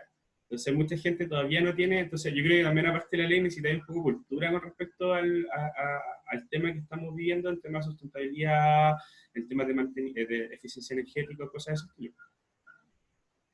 O sea, es que, a ver, yo decía, se han confabulado un montón de situaciones que nos han llevado a estar en esta situación hoy día. ¿Por qué? Porque mucha gente me pregunta, pero ¿por qué hace 10 años esto no ocurría? ¿Ya? Y las casas incluso eran menos aisladas. Porque claro, la gente usaba leña, usaba una combustión, a veces incluso hasta abierta, y esa combustión te generaba una potencia de calor muy grande. Y eso te permitía mantener niveles de temperatura elevados. Y como yo explicaba en la presentación, tú logras con eso expandir mucho el aire y mantener seco. Entonces la gente antiguamente lograba mantener seco, no había problema, incluso hasta secaban ropa adentro, porque todo se secaba naturalmente, sin tener que hacer ninguna gestión extraordinaria. Las casas podían tener hasta infiltraciones, pero como tú tenías la estufa, la gente aquí en el sur incluso hasta tenía cocinas a leña, que las tenía encendidas todo el día, y con eso lograbas un flujo de calor más o menos grande, ¿ya? El problema es que eso hoy día ya está mucho más limitado, producto de la contaminación, producto también del uso más indiscriminado de la leña y usando también mucha leña húmeda, ¿ya? Como explicaba Francisco anteriormente, y eso ha producido de que no, ¿sabes qué? No usemos, se produjo espantemos, ¿no es cierto?, el uso de la leña, no hay que usar más leña, no. A cambio de eso, tenemos ahora calefactores que no tienen ese nivel de potencia, ¿ya? No la tienen niveles de potencia mucho más bajos, y si tú pones en una vivienda que estaba acostumbrada a un nivel de potencia más grande, como el de la combustión lenta, que te permitía tener un flujo de calor interior mucho más grande, le pones hoy día una estufa que no tiene ese flujo, no logra llevar a la vivienda a una temperatura elevada. Yo te mostraba que las casas no pasaban de 15, de 16 grados, porque no logran calentarlas, porque no están aisladas bien térmicamente. Entonces empiezan, ¿no es cierto?, a correr riesgos de condensación y humedad y todo lo que yo te explicaba anteriormente. Entonces, se han producido ciertas situaciones en el sur en los últimos años que han desencadenado en esta situación que vivimos hoy día. Pero la solución existe. Aislamiento térmico, usar calefacción biomasa, pero de una manera sustentable, como explicaba Francisco, ¿no es cierto? Súper interesante, por ejemplo, a lo mejor usar calefacción distrital. Si yo tengo viviendas bien aisladas, que van a consumir menor cantidad de energía, resultaría súper interesante tener a lo mejor un grupo de 20, no sé, 10, 15 viviendas con un sistema de calefacción distrital, que van a usar leña, biomasa, pellets, lo que sea, ¿no es cierto? Ahí Francisco puede explicarlo de mejor manera que yo, pero que va a resultar mucho más interesante va a generar calor seco y por lo tanto ya no van a existir mayores problemas de humedad como los que yo les contaba anteriormente. Francisco, no sé si quiere dar un poquito de vuelta. Bueno, básicamente Eduardo ha dicho varias cosas y uno podría agregar que aquí se echa de menos el ente coordinador de todo esto. En el fondo falta hoy día el director de orquesta que nos permita generar una sinfonía musical en todo esto que signifique que enfrentemos el cambio climático, que enfrentemos la contaminación atmosférica, que enfrentemos la pobreza energética, que es un concepto que se ha estudiado, se está empezando a estudiar mucho y que es muy potente, ¿ya? Esta falta de calefacción que explica Eduardo, que en el fondo no alcanzamos a llegar a los 16 grados, que está muy por debajo del confort térmico, ¿cierto? Parte de esa pobreza energética, porque necesitamos tener todo esto coordinado. Alguien tiene que coordinarlo, algo tiene que coordinarlo, porque en el fondo los PDA son locales, tiene un territorio pequeñito con respecto a los problemas que ocasionaron la declaración de zona saturada.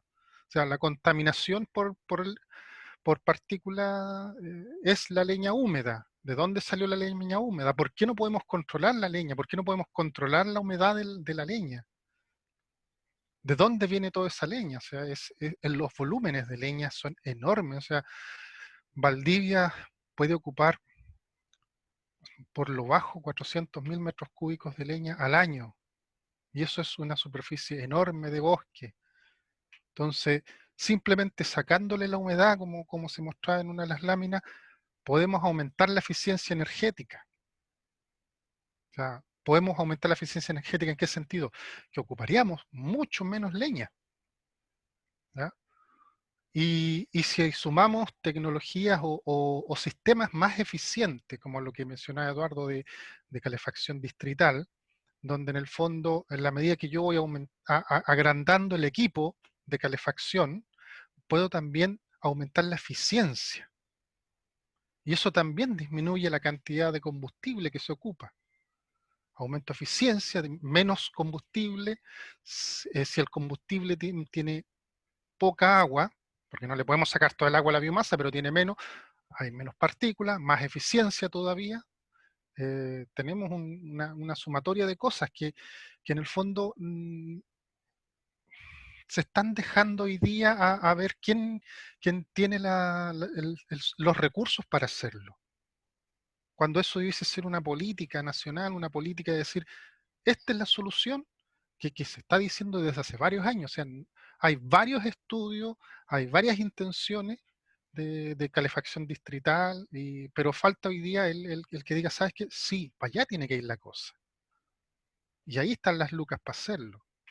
No, sin ir más lejos. O sea, hace 20 años, cuando hubo el problema del gas natural con Argentina, hubo una decisión política y se tomaron las decisiones y se pusieron los recursos sobre la mesa y se construyó una planta procesadora de gas licuado, gas natural licuado. Y hoy día se puede abastecer toda la zona central con gas natural licuado, que viene de Singapur, de Ecuador, de un montón de lugares. ¿Por qué no podemos tomar esa misma decisión, la mitad de esos recursos y solucionar el problema de zona saturada de O'Higgins hacia el sur? O sea, en todo caso, hay mucho que hacer dentro de lo que está diciendo. De hecho, una de las preguntas que tenía como para cerrar era que nos dieran una visión como desde el sur. Estamos hablando de una visión desde el sur. ¿Qué debería pasar con el norte, con el centro? ¿Cuáles deberían ser los cambios, quizá? ¿O cuáles serían los puntos de enfoque que ustedes atacarían inicialmente como para ver un cambio como más radical en el tema de sustentabilidad, el tema de ataque atmosférico, todo lo que han nombrado más?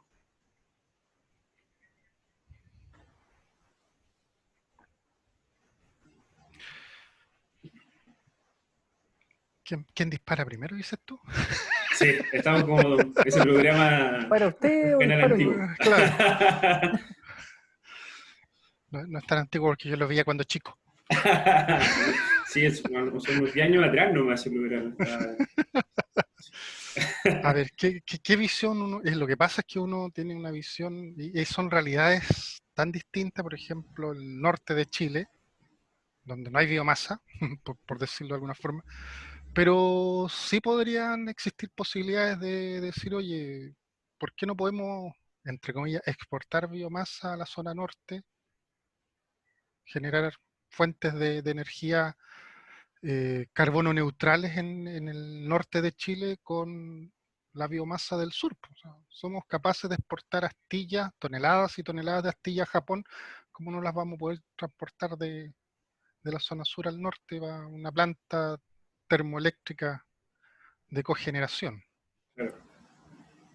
Ahí tienes un pequeño ejemplo de sustentabilidad, de visión desde el sur. O sea, en el norte no se les va a ocurrir quemar biomasa. A nosotros sí.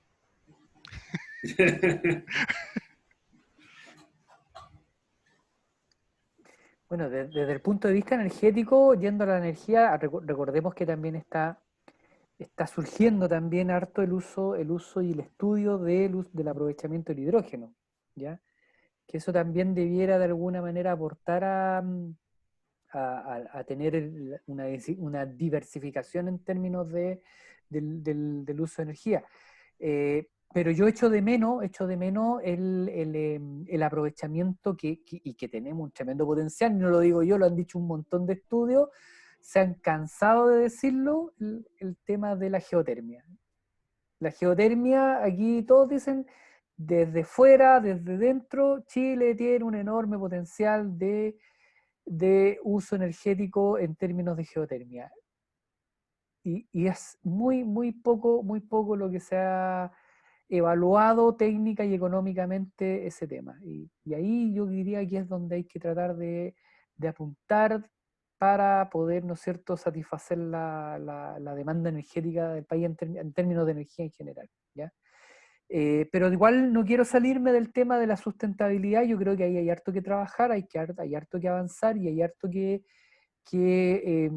no solamente en términos de energía, también para mí el tema que habló Valerio es súper relevante, el tema del agua. El tema del agua yo creo que va a ser un tremendo tema. El cambio climático ha llegado fuerte, va a seguir siendo fuerte, va a haber un impacto más o menos importante en términos de cambios climáticos locales a nivel nacional que nos van a ir afectando y presionando de norte a sur.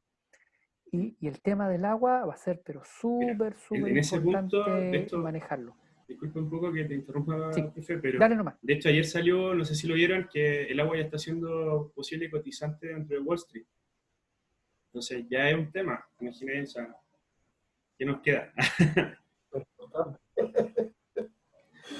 Bueno, yo Y, para concluir y cerrar, voy a dar mi visión del sur de Chile. Yo que no soy chileno, así que podéis imaginar la visión que puedo dar.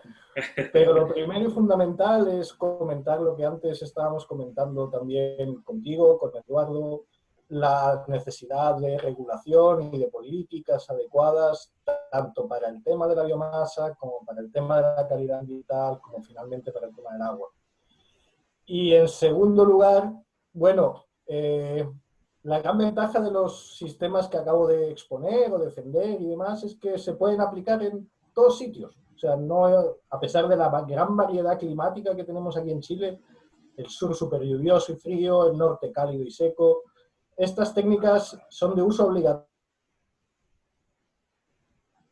en Estados Unidos. Y en Estados Unidos tenemos Arizona como una de las zonas más secas del mundo, tenemos la zona norte de Boston, por ejemplo, que es una zona muy lluviosa, y en ambas dos estas técnicas se utilizan. ¿Para qué se utilizan? En unos sitios para que no tengamos situaciones como las que nos encontramos en Valdivia, de inundaciones, de ese tipo de problemas, y en otras zonas donde son muy secas, se aprovecha y se utilizan este tipo de técnicas precisamente para darle un filtrado al agua y luego finalmente poder reutilizarla en irrigación, en agronomía, en otros. Por lo tanto, al final, bajo mi punto de vista, son todo ventajas en un sitio o en otro. Super. Ya pues, profesora, no les quiero quitar más tiempo, voy a cerrar la sesión de Facebook. Así que, mientras tanto, antes de cerrar esta actividad, les quiero pedir a los participantes que están, que puedan prender su cámara para poder hacer un screenshot de pantalla, más que nada para respaldo de esta actividad. Aprovechar de contarles también que el centro está participando de la Expo Soluciones, que está organizando la Cámara Chilena de Construcción. Así que están invitados para que puedan participar y puedan ir a ver los stands. Son todos netamente virtuales, bien entretenidos, estamos ahí dando preguntas y respuestas. Así que invitados a eso. 2 anuncios más, tenemos charla la próxima semana, tenemos una invitación del Green Building Council, vamos a estar ahí participando en algunas cosas, así que el día 15 en la mañana, y creo que eso sería de informaciones generales. Así que nada, pues les dejo cordialmente invitados, también que todo este video va a estar grabado